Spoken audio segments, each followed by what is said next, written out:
On the 18th of November 2005, my life was divided into a before and an after. But before I take you to that moment, I would like to tell you a little bit about my life back then. I was 31 years old, and I'd been an alcoholic since my late teens. I never thought that I would stop drinking anytime, anywhere. I thought I'd go to my grave drinking. My self-esteem had been absolutely shattered several years earlier in a cultural clash, and I was deeply depressed without even knowing it. I was long-term unemployed and there were no possibilities on my horizon because I was always either drunk or hungover, and I was living in my grandmother's attic. Now, I love my grandmother and I am so thankful that she let me live in her attic. But that is no place for a 31-year-old man to live. That summer I started smoking cannabis also. But I smoked cannabis pretty much in the same way that I drank. I smoked cannabis to disconnect, to not be here. My main goal was to black out. I didn't want to take responsibility for my life. I didn't want to exist.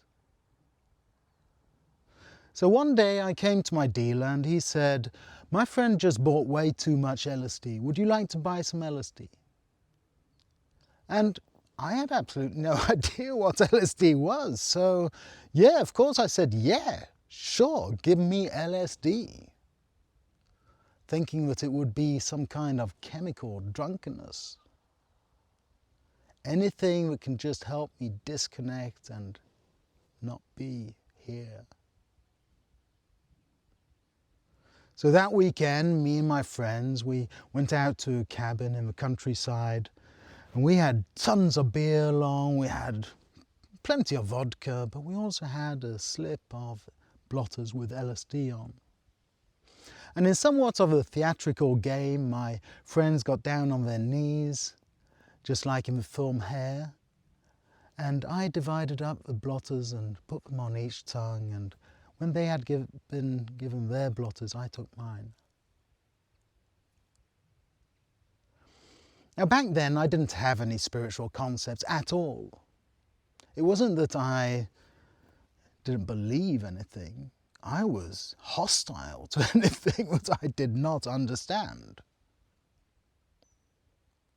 But that didn't matter for what was about to happen. Because about 2 hours into my journey, my throat chakra opened up wide. And from the base of my neck, there shot an energy beam straight up into the universe and just connected me to all that is. And in this state of being totally connected, I realized that I can move up this energy beam. So I did. I left my body and I moved up this beam, and I wasn't out flying around the universe. I went approximately 1 to 2 meters outside of my body just so that I could see myself from the outside.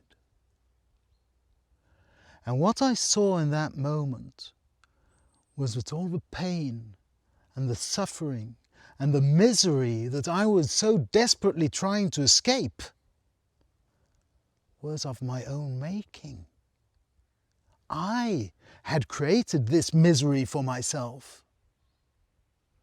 Now, as an alcoholic, that was never true for me. As an alcoholic, everything was someone else's fault.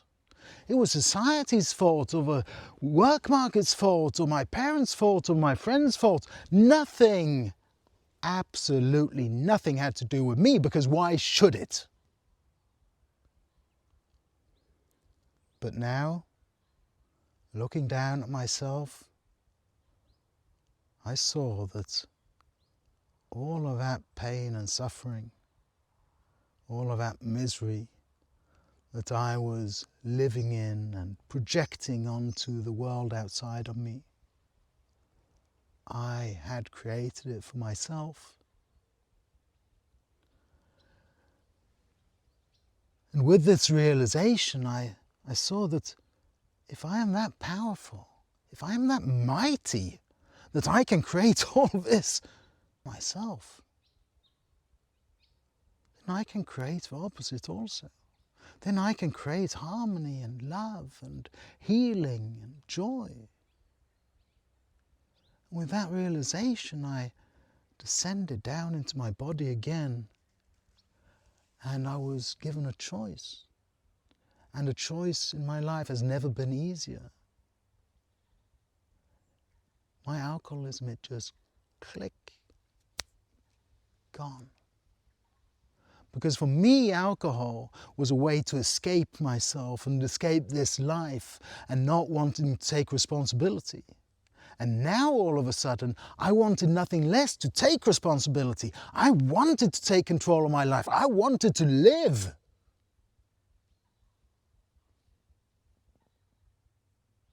That experience of being outside of my body took approximately 20 minutes. That was 20 years ago.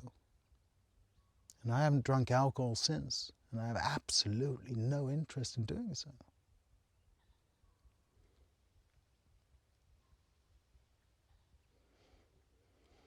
When I woke up the next morning, I knew two things. The first was a challenge from the universe to me. Speak truth. Speak truth. As an alcoholic, I didn't speak the truth.